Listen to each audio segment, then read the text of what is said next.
up, everybody? Happy Friday. It's late. It's late on a Friday night. I'm a little bit heavy on my eyelids. I don't know if you can tell. I am headed back home. So let me kind of share with you on this episode number 34 of scaling my cleaning business to $1 million in revenue. So tonight, I was supposed to be doing my first VCT tile stripping and waxing job.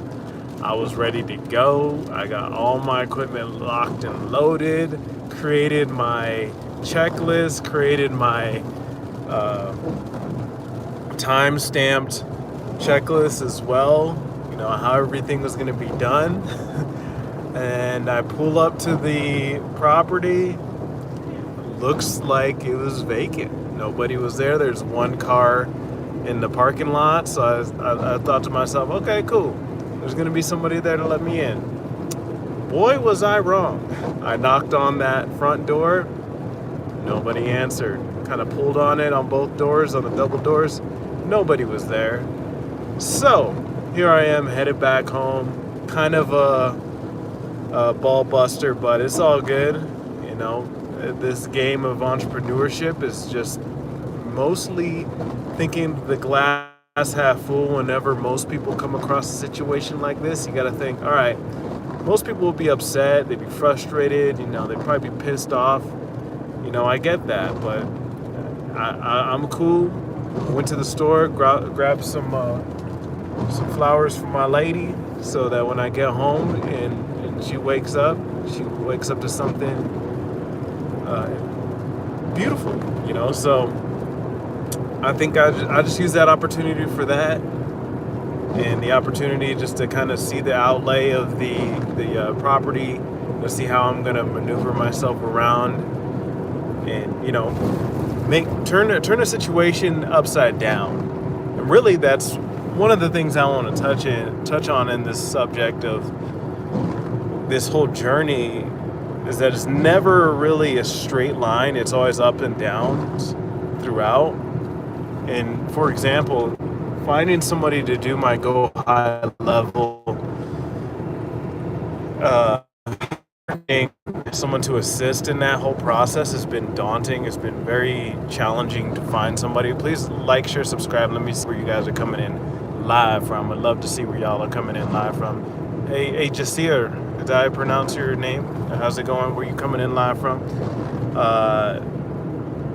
So as I'm doing this process in general, it's a process. And finding the right people to be on my team has been rough. I've been going through, I would say, for every 100 applicants that I find to add to my team. Hey, what's going on, everybody? Please like, share, subscribe. I appreciate you tuning in. But for every person that I find on my team, it's I would say it'd take about less than 10% of the people are going to be sticking around. So it's really just a numbers game at this point. So, a lot of the things that we come across, especially if you're going to become a new business owner, is going to be challenge after challenge after challenge, late nights, early mornings, sometimes going to bed at the same time you woke up the previous day. And it's just, it could be a lot for most people, especially if you have a family, especially if you have other obligations in your life. It can be very rough. Hey, what's going on, everybody? Francisco, let me know where you guys are coming in live from. Please like, share, subscribe. But yes, this was going to be one of my first jobs doing this type of work, and it was going to be a trial and error type of thing. Of course, the first time through, we're never going to get it right, which is okay, But now tomorrow, I got a pretty stacked day getting ready for my son's first birthday, which I'm so happy and thrilled and beyond joyed with this opportunity to be a dad for the first year. It's coming into an end and going into year 2 of being a dad. Man, it's a great feeling. For all my dads out there, shout out, big up, much respect to y'all. It's a challenging task, but very, very, very much so rewarding. And also being a father while running and growing a business is very challenging. It's hard to leave my son. It's hard to leave my wife. And the thing that really motivates me is just seeing that they're smiling and they're happy.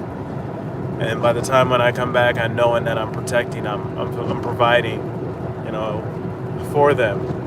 And that's ultimately what it's going to bring you through those challenges when it comes through this entrepreneur journey of growing and scaling. When most people don't show up and you show up, that's really what's going to allow you to show up is who you're doing it for, the why behind it, and then unveiling the onions behind the different whys. Okay, let's just say, for example, I'm doing this whole thing because I want to provide for my family. Okay, why do I want to provide for my family? I want to provide for my family because there's nothing more important than seeing them being taken care of and fulfilled and smiling. Okay, why do you like seeing them fulfilled and smiling? Like pulling back those layers for yourself and understanding that is going to really help you understand the driving factors behind doing a lot of things. It's not just going to be entrepreneurship in general, but it's also going to be just life things in general. So that it factor, you have it. Because most people don't have that it factor. Most people are NPCs when they're going about this life thing, you know what I'm saying? Like they're just doing life on autopilot and floating, drifting through one day to another, to 1 week to another, 1 month to another, and then the months and the years start to compound, and they bring their head up and they look around. They see the same things, the same people, the same circumstances, and they wonder why they're only in the same circumstances.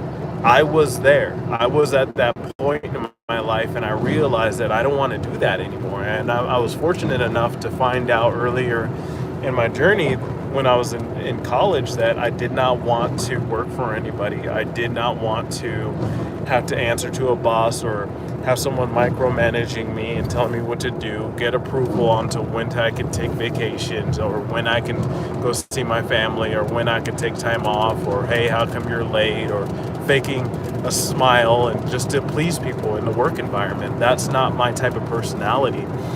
But, most people, they're okay with that. I'm not.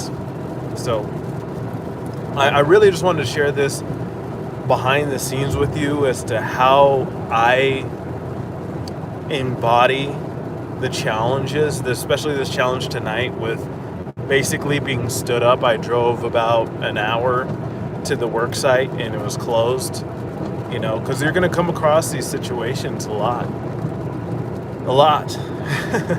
But it's okay, because as entrepreneurs and as business people, we strike out a lot, but when we hit that grand slam, and it makes up for all of the L's that we've experienced. And that's what we do it for. It honestly wouldn't be as rewarding if we always won, I think. But who knows? I don't know if you guys remember or if you ever experienced this, but back when I was a kid, we had Nintendo 64. Love Nintendo. I love PlayStation 2, but shout out to those that love the Nintendo and mess with it. But with the Nintendo, we had this thing called the Game Shark.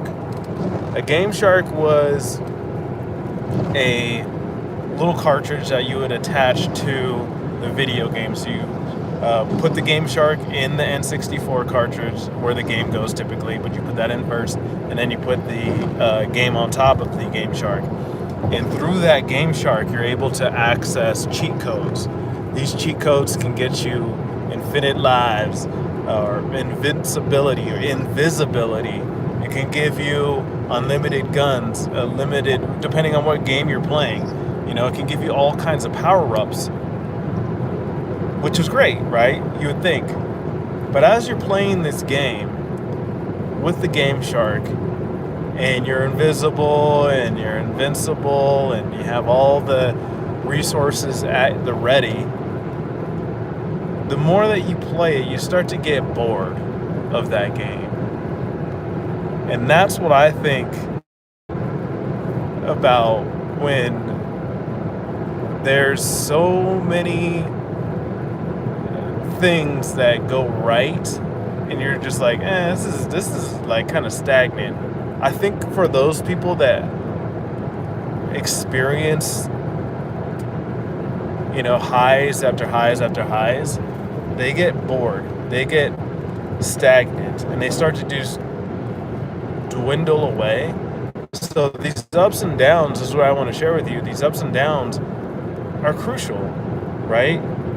So when I was playing the games without the Game Shark, it's challenging, but at the same time, it's a challenge that I welcome. It's a challenge that is enough of a challenge to cause me to grow in a fun way.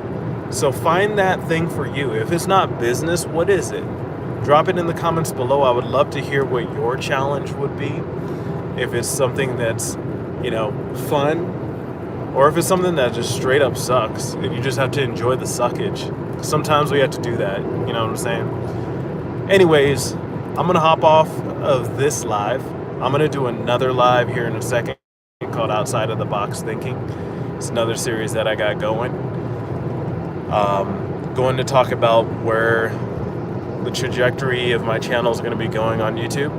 Been doing a lot of market research and gathering a lot of data. I feel like that's a lot of the reason why other YouTube channels are successful.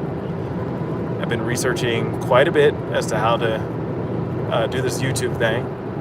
So check me out there. Also check me out on Instagram, MAJSAYY. Gonna be on TikTok as well. And I'll probably be boosting up the LinkedIn. We'll see. Like I said, I've been doing a lot of research to see how we can make this thing happen. Really push out my message out there to the world on how to become the main character in your story, share your story, embody your story so that others can witness it, become it, and do the same thing. Thanks for tuning in, y'all. It's your boy Maj, MAJSAYY. Peace.